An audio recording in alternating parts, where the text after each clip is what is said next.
Dad found a love letter from a guy in my box of things, and he read this letter and lost it.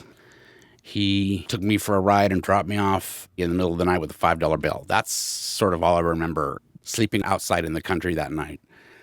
And I really missed my brothers and sisters when I left home. I remember hearing that if you guys talked to me if I'd called the house, that you'd get a beating because Dad didn't want you to catch gay. And you guys believed that. Granted, it was a fear-based belief. Of course, but, it was still something I had to try to fix. And so as each of you guys moved out or got kicked out of the house. Or ran away. Or ran away in your case. I would make an effort to try to contact you guys and be a big brother again.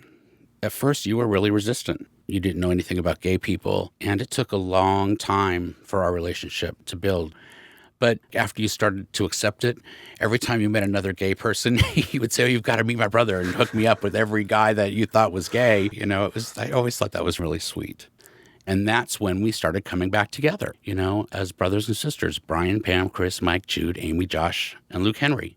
Now, Luke Henry, I didn't even know because he wasn't born till I was like 19 or 20, and I hadn't seen him in ever.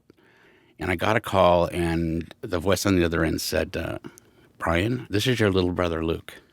By this time, he was estranged from Mom and Dad, and he wanted to go to University of Dallas. So I took my savings, and I bought one one-way ticket and one round-trip ticket to Dallas.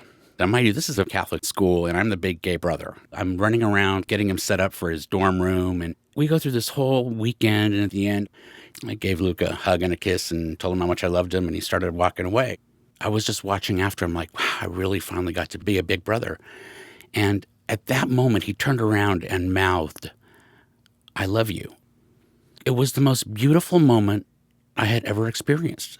And I called you from the hotel, sobbing. Do you remember this? Yeah. You brought 8 siblings that were so far apart to be as close as we all became.